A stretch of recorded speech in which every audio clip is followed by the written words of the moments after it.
Imagine a morning like this. You're a college student, you're up all night studying, you've already snoozed your alarm twice, so it's just time to roll out of bed. So you head down to Starbucks, you wait in line, and when you get to the barista, he tells you that it's $4.50 for your favorite pumpkin spice latte. You reach into your bag, try to find your wallet, find that it's not there. Now this happens more than we think. With the help of a new technology called cryptocurrencies, we can change this. Hi, I'm Corey Kosick, and I've been in the technology industry for 5 years now. So in this speech, I hope to inform you of the problems with our current currency and how we can implement a cryptocurrency such as Bitcoin to take over that currency and become our mainstream currency. So according to our FSW Qualtrics survey I sent out to the class, 100% of the applicants that took my survey said that they forgot their wallet and it was needed to make a purchase in that moment. So, according to federalreserve.gov, the United States 2017 currency budget was over $726 million. This is for things to fight against counterfeits with money. It's used to advance the currency. It's used to actually make the currency cheaper to produce. All kinds of different things are used in that budget. So what if I were to tell you there was a way to have a more advanced technology for a currency and it would dramatically reduce our currency budget? Well, this technology is called cryptocurrencies and more specifically Bitcoin. Now Bitcoin, I'll give you a little bit of history around it.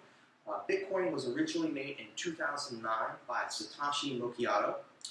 He initially published Bitcoin as an open source code, meaning multiple people were allowed to collaborate on the idea and give input on it until it was fully completed.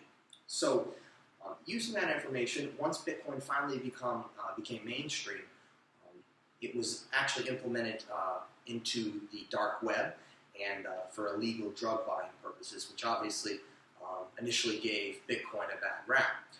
Now, one of the main pros to those people buying those illegal things off the dark net were that Bitcoin is virtually untraceable.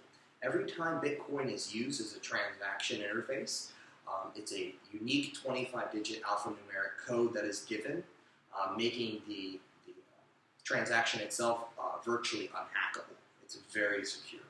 So, obviously, with Bitcoin having a bad rap and everything, you would think that it wouldn't have a large customer base. Well, according to blockchain.info, which is the largest Bitcoin and other cryptocurrencies information website regarding the statistics about the cryptocurrency, Bitcoin now has over 17.8 million active users. By active users, we mean users that are constantly using Bitcoin to make transactions, buy, sell goods, and that is that.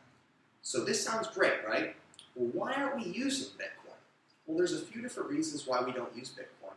One of the largest reasons is that not a lot of people have heard about Bitcoin. Now, in my FSW Qualtrics survey, some of those applicants that I asked if they knew about Bitcoin, only about half of them said they did. So that's obviously an issue. They're getting the word about Bitcoin out. So what's another issue is the volatility of Bitcoin.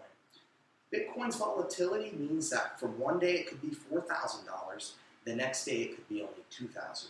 So this can be a huge issue with people who want to have the currency as a mainstream use of funds. So there are a lot of Bitcoin users, as we mentioned, but there's also Bitcoin ATMs and stuff starting to surface. There's actually one that just got built in my hometown, Punta Gorda.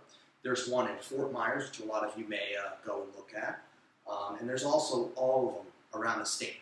We also have a lot of ATMs around the nation for Bitcoin, and it's making it a lot easier for customers and new users to sign up for this technology. So with your help, we can implement and spread the word about Bitcoin so that other users may join in on Bitcoin. You may even want to too. All of this together can serve us by giving us a more secure currency and also making our currency budget decrease, giving our nation a higher budget for other things.